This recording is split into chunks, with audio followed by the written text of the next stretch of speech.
नमस्कार, मैं हूं जय श्रीनागदा। दोस्तों, दुष्कर्म और यौन उत्पीड़न की खबरों या घटनाओं से पूरा देश हिला हुआ है। साथ ही साथ शर्मिंदा भी हैं, क्योंकि सरकारें महिलाओं को सुरक्षा ही नहीं दे पा रही है। हर घंटे कितने दुष्कर्म, अगर ये आंकड़ा सामने लाया जाए तो हमारे पैरों तले जमीन खिसक जाएगी। इसलिए कई मामले तो सामने ही नहीं आ पाते हैं। कई मामले बदनामी की भेंट चढ़ जाते हैं या बदनामी के डर की भेंट चढ़ जाते हैं। दोस्तों, आपकी स्क्रीन पर दो तस्वीरें आपको दिखा रही हूं। सबसे पहले एक तस्वीर देखिए जिसमें ये शख्स अपनी मूंछों को ताव दे रहा है, बड़ा अकड़ में खड़ा है और एक पॉलिटिकल पार्टी का झंडा भी लहरा रहा है। अब जरा दूसरी तस्वीर पर आ जाइए। इस तस्वीर में एक एक करके ये करीब 8 लड़के आपको दिखाई दे रहे हैं जो एक जगह से बाहर निकल रहे हैं और इन सब ने हाथ जोड़ा हुआ है और मुंह पर इनके 12 बचे हुए हैं। कैमरे के सामने माफी मांग रहे हैं। पहले तो बचने की कोशिश कर रहे हैं, साथ ही साथ हाथ जोड़कर माफी मांग रहे हैं। ये लड़के एक एक कर बाहर निकलते हैं, हाथ जोड़ते हैं और सीधे जाकर यूपी पुलिस की इस जीप में बैठ जाते हैं। इन दोनों तस्वीरों में एक शख्स कॉमन है और एक शख्स के चेहरे पर जरा गौर करने वाला है। वो चेहरा है आप सभी जिसे स्क्रीन पर देख रहे हैं। इसका नाम दोस्तों है अखिलेश सिंह गब्बर और ये पिछले 15 सालों से बीजेपी के लिए काम कर रहा है और एक भाजपा नेता है। इसकी दोनों तस्वीर आप देखिए। एक तरफ ये बड़ी शान से अकड़ कर खड़ा हुआ है, गाड़ी के साथ तस्वीरें ले रहा है, और दूसरी तरफ वो यूपी पुलिस के सामने हाथ जोड़कर खड़ा है या जा रहा है, क्योंकि इसने एक ऐसी घटिया वारदात को अंजाम दिया है जिसके बाद इसका माफी मांगना तो बहुत ज्यादा छोटा लगता है, या यूं कहें कि इस गुनाह की माफी है ही नहीं। इसने अपने दोस्तों को बुलाकर, अपने साथियों को बुलाकर एक 17 साल की नाबालिग के साथ न सिर्फ दुष्कर्म किया बल्कि उसके वीडियो तक बनाए। उस लड़की के मंगेतर को रस्सी से बांधा, उसे धमकाया, उससे पैसे ऐंठने की कोशिश की और ऐसी वारदात करने के बाद ये खुलेआम घूमता भी रहा, क्योंकि इसे डर तो था नहीं। इसे तो लगा था कि इसकी जो पहुंच है वो बड़े बड़े विधायकों के साथ है, पार्षद के साथ है, केंद्र में सत्ता इनकी पार्टी की है, तो ऐसे में इसे कौन अरेस्ट करेगा, कौन हाथ लगाएगा। लेकिन यूपी पुलिस ने तत्परता दिखाते हुए इसे सबसे पहले पकड़ा और फिर एक एक करके 8 आरोपियों को अरेस्ट कर लिया। लेकिन अब भी इस पूरे केस में जो 2 आरोपी हैं वो फरार हैं। दरअसल जो पूरी वारदात है ये तब सामने आई जब लड़की की जो तबीयत है वो अचानक खराब हो गई। इस पूरी वारदात की शुरुआत होती है 10 अप्रैल को। दरअसल 10 अप्रैल को कासगंज में एक 17 साल की लड़की अपने मंगेतर के साथ राशन कार्ड बनवाने के लिए गई हुई थी। वहां से जब वो वापस लौटती है, गर्मी बहुत ज्यादा थी, दोनों एक जगह पर रुकते हैं, वहां से कुछ सामान खरीदते हैं और फिर आप सभी स्क्रीन पर जो जगह देख रहे हैं कुछ ऐसी तरह की जगह थी। एक पुल पर यहीं पर आकर मंगेतर है वो अपनी महिला मित्र के साथ, या महिला जो भी आप कहें, मंगेतर कहें, उनके साथ बैठ जाते हैं दोनों, और दोनों वहां पर नाश्ता कुछ खाने पीने लगते हैं। तभी 3-4 लड़के उस जगह पर आते हैं, उन्हें धौंस दिखाने की कोशिश करते हैं और उनसे पैसे ऐंठने की कोशिश करते हैं और अपने आप को नेता बताते हैं, बड़ा नेता। कहते हैं कि हम बहुत बड़े नेता हैं, हमसे बहसबाजी मत करो वरना हम तुम्हें देख लेंगे। अब जब बात इतनी ज्यादा बढ़ जाती है तो उस वक्त उस जगह पर जो लड़की के साथ लड़का मौजूद था, जो इसका मंगेतर बताया जा रहा है, वो कुछ बात कहने की कोशिश करता है, बोलने की कोशिश करता है, इस लड़की को प्रोटेक्ट करने की कोशिश करता है। वो उन्हें समझाता है कि आप यहां से चले जाइए, मेरे साथ एक लड़की है, आप ऐसी वैसी कुछ हरकत मत करिए। लेकिन उस वक्त वहां पर जो ये भाजपा नेता है जिसका नाम अखिलेश सिंह गब्बर है, वो वहीं मौजूद था। उसे गुस्सा आ जाता है। उसे लगता है कि शायद उसकी शान में इन लोगों ने कोई गुस्ताखी कर दी है, और इसके बाद सीधे तौर पर वो फोन निकालता है, कॉल करता है और कुछ और लोगों को वहां बुला लेता है।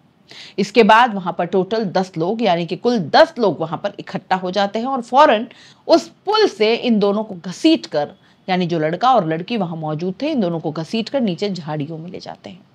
वहां पर लड़के के हाथ पैर बांध दिए जाते हैं, फिर उसे पेड़ से बांधते हैं और जो लड़की थी 17 साल की, जो नाबालिग लड़की थी, उसके साथ रेप करते हैं और रेप करने के बाद बाकायदा उसको वीडियो भी बनाते हैं, तस्वीरें लेते हैं और कहते हैं कि इन तस्वीरों को, इन वीडियो को हम वायरल कर देंगे।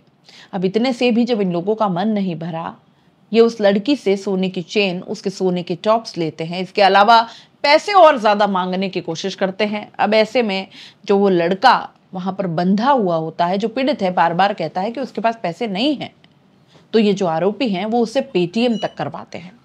ज्यादा पैसे नहीं ऐंठ पाते तो 5,000 उन लोगों के पास होते हैं। 5,000 की जो पेटीएम है वो उस लड़के से करवाई जाती है और फिर उसको रस्सी से खोलते हैं। उसकी रस्सी खोलने के बाद वहां से भाग जाते हैं। अब इतना सब हो जाने के बाद जो भाजपा नेता है और जो उसके साथ मौजूद उसके साथी थे, उन्हें लगता है कि इनकी जो पहुंच है बहुत बड़ी है, बड़े बड़े लोगों के साथ उठना बैठना है, और ये सारी चीजें उस लड़की को समझा देते हैं कि देखो मेरी जो पहुंच है वो बहुत बड़े लोगों में है, तुम मेरा कुछ बिगाड़ नहीं सकती, तो ऐसे में घर पर किसी को भी इस बारे में जानकारी मत देना, पुलिस तक मत जाना, वरना तुम्हारा जो हाल है या तुम्हारे परिवार का जो हाल है वो और ज्यादा बुरा हो जाएगा। लड़की इस डर से किसी को कुछ बताती भी नहीं है। उसे लगता है कि अगर उसने किसी से भी कुछ कह दिया तो उसको ब्लैकमेल किया जाएगा, उसके परिवार को तंग किया जाएगा और उसकी जो जिंदगी है वो बद से बदतर हो जाएगी। लेकिन 2 दिन बाद अचानक उसकी तबीयत खराब होती है, और जब तबीयत खराब होती है तो परिवार वालों को संदेह हो जाता है। वो बैठकर उससे पूछताछ करते हैं, जानने की कोशिश करते हैं, और तब कहीं जाकर जब उस लड़की को विश्वास में लिया जाता है, थोड़ा सा पैम्पर किया जाता है, या जब उसको लाड़ दिखाया जाता है, तब लड़की ये पूरी कहानी बता देती है। फौरन जो परिवार के लोग हैं वो पुलिस स्टेशन जाते हैं, वहां जाकर पूरी बात बताते हैं, और इसके बाद यूपी पुलिस जो है वो एक्शन में आती है और एक एक करके जितने भी आरोपी हैं उनमें से 8 लोगों को पकड़ती है।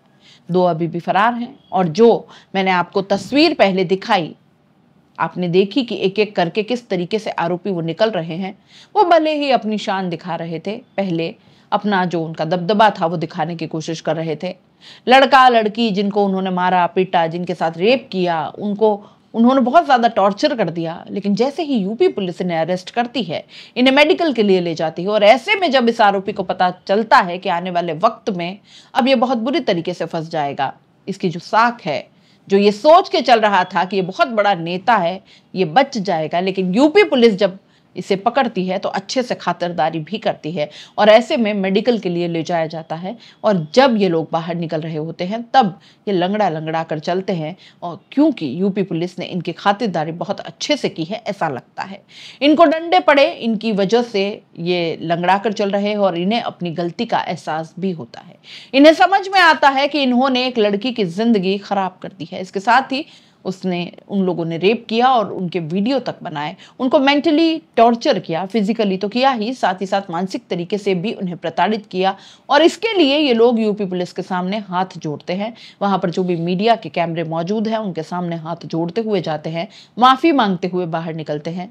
फिलहाल दोस्तों ये जो पूरा केस है उसमें यूपी पुलिस अभी भी 2 लोगों की तलाश कर रही है, और उन्होंने पूरी तरीके से जो परिवार है उसे आश्वासन दिया है कि जल्द से जल्द पीड़िता को न्याय मिलेगा। तो भले ही ये बड़े बाप के बेटे हो सकते हैं, बड़े रसूखदार हो सकते हैं, सत्ताधारी पार्टी से जुड़े हुए ये लोग हो सकते हैं, बड़े बड़े नेता, बड़ी बड़ी इनकी जो पैठ है वो हो सकती है, लेकिन पुलिस ने पूरी तरीके से साफ कर दिया कि आने वाले वक्त में इन 8 के 8 आरोपियों को, और साथ ही जो 2 और अरेस्ट होंगे जो अभी फरार हैं, उनको भी सजा दिलाई जाएगी, और जो पीड़िता है उसे जल्द ही न्याय भी मिलेगा। आप इस पूरे मामले पर क्या सोचते हैं? अपनी राय कमेंट बॉक्स में लिख भेजिए। जाते जाते चैनल को लाइक, शेयर और सब्सक्राइब जरूर कर दीजिए। नमस्कार।